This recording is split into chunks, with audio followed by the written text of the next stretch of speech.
दोस्तों, मुहर्रम का चांद नजर आते ही लाखों मुसलमान एक दूसरे को मुबारकबाद कहना शुरू कर देते हैं और सोशल मीडिया मुबारकबाद के मैसेजेस से भर जाता है। कोई खास दुआ बता रहा होता है कि ये दुआ इतनी मर्तबा इस अंदाज में पढ़ना है तो इसका इतना बड़ा फायदा होगा। तो कोई खास अमल बता रहा होता है कि ये अमल इस अंदाज में इस वक्त इस तरह करना है तो इसका ये फायदा होगा, और भी बहुत सारी चीजें बताई जाती है। लेकिन सवाल ये है, क्या ये अमल यानी नए साल पर मुबारकबाद देना, मुबारकबाद पेश करना, ये सुन्नत है? क्या सहाबे किराम भी ऐसा किया करते थे? मुबारकबादी का ये अमल जायज है या नाजायज है, बिदअत है?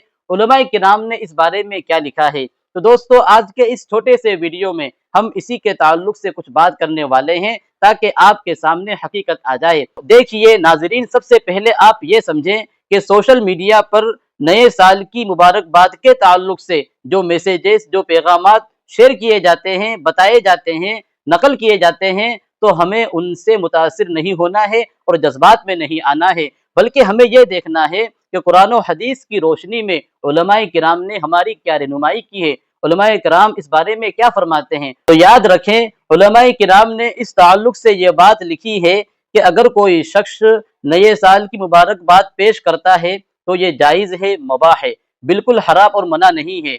इंसान इस नीयत के साथ मुबारकबाद पेश करे कि आने वाला साल, नया साल जो है वो खैर व आफियत के साथ गुजरे और लोगों में इस्लामी महीनों की, इस्लामी नए साल की अहमियत उजागर हो। तो अगर कोई इस नीयत से मुबारकबाद पेश करता है तो जायज़ होगा, गुंजाइश है, बिल्कुल हराम और मना नहीं है। लेकिन यहाँ पर यह बात भी याद रखें कि मुबारकबाद पेश करने के बजाय बेहतर यह है कि आप एक दुआ पढ़ने का एहतमाम करें जो हजरत सहाबाए किराम रज़ियल्लाहु ताला अन्हुम अजमईन पढ़ा करते थे। चुनांचे हजरत अब्दुल्ला बिन हिशाम रिवायत करते हैं कि अल्लाह के रसूल सल्लल्लाहु अलैहि वसल्लम के सहाबाए किराम जब कोई नया महीना या नया साल शुरू होता तो ये दुआ पढ़ने का एहतमाम किया करते थे। आप स्क्रीन पर दुआ देख सकते हैं।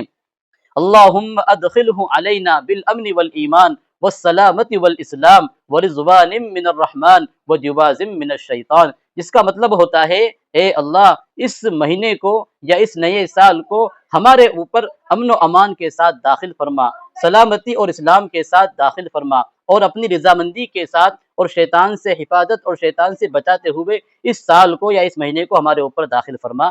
तो ये इस दुआ का मतलब हुआ। लिहाजा हमें मुबारकबाद देने के बजाय इस दुआ के पढ़ने का एहतमाम करना चाहिए और हमें यह बात अच्छी तरह याद रखना चाहिए कि हमारा नया साल इस एहसास के साथ, इस जज्बे के साथ, इस नीयत के साथ शुरू हो कि हम तौबा करने वाले हो, हम इस्तिग़फ़ार करने वाले हो, हमारे अंदर ये एहसास हो कि मेरी ज़िंदगी का एक साल ख़त्म हो चुका है, अब मैं इस नए साल में अपने आप को अल्लाह तबारक व तआला की रिज़ा वाले कामों में, हुज़ूर सल्लल्लाहु अलैहि वसल्लम की तरीक़ों के मुताबिक, सुन्नतों के मुताबिक ज़िंदगी गुजारने में आगे बढ़ाऊँगा और रूहानी एतबार से, इल्मी एतबार से, अमली एतबार से तरक्की करूँगा। याद रखें, नया साल जो आता है, नए साल के आने से ज़िंदगी नहीं बदलती है, बल्कि अमल करने से, अच्छे आमाल करने से, अपने आप को अच्छी चीज़ों में लगाने से ज़िंदगी बदलती है।